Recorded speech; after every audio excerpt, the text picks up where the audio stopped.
All right, so we're going to try another couple type of questions that require a logarithm to solve.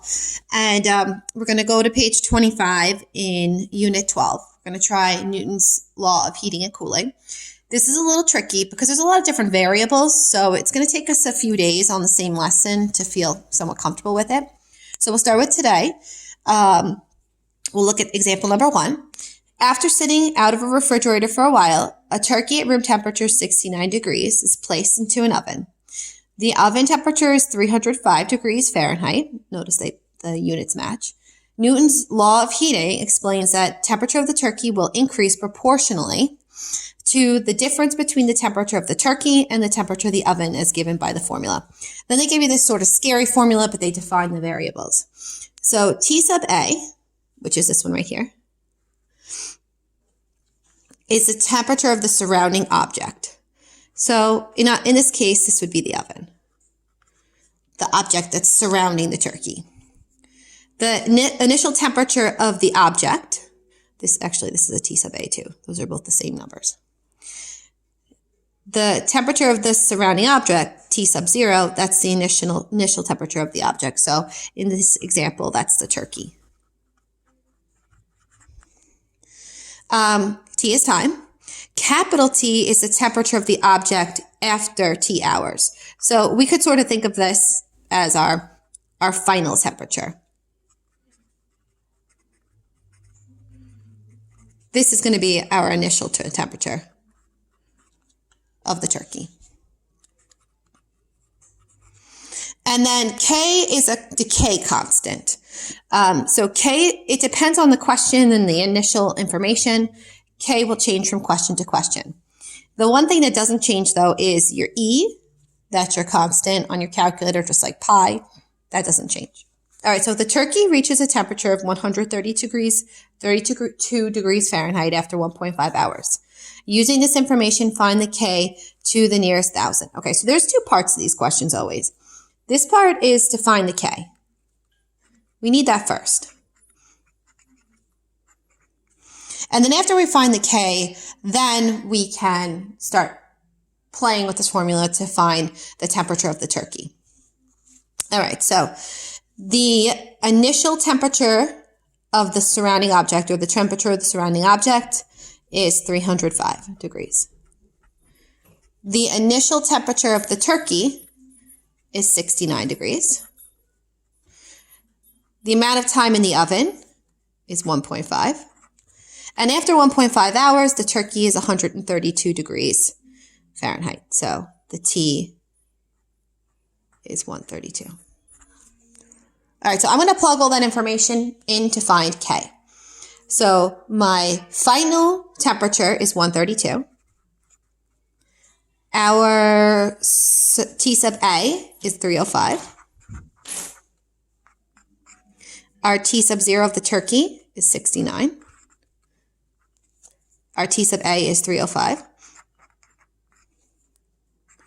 Our K is missing. We don't know what that is, but the turkey's been in the oven for 1.5 hours. All right, so I need to use a logarithm to solve this because K is stuck in the exponent. So I have to isolate the base first. So first thing I need to do is I need to move off of this 305. And these questions are a little tricky, but the nice thing about them is that the process is the same pretty much every time. You have to isolate the base. You have to use a logarithm to solve it. They just take practice. All right, so this is negative 173 equals, and then I'm going to just combine these just to make it a little bit easier. 69 minus 305 is negative 236. E raised to the negative. I'm going to switch these just because that's how we like to see them. The number first, then the variable. All right, base is still not isolated. This is something that a lot of you guys are struggling with. I noticed on your old videos is that a lot of people are forgetting to divide this number off. That's not part of the base. This is the base here. So I have to divide that negative 236 off before I use a logarithm to solve it. And if you made that mistake, I mentioned it in a comment to you guys on your video telling you to make sure you isolate the base first. So when I type that into my calculator, this right here, I get 0.733050847 equals e raised to the negative 1.5k. Okay, I need to get my variable out of the exponent. To get my variable out of the exponent, I have to use a logarithm. I can use any logarithm that I want, but the most convenient logarithm to use here is a log base e, because the log base e is the inverse of e. So my log base e is ln.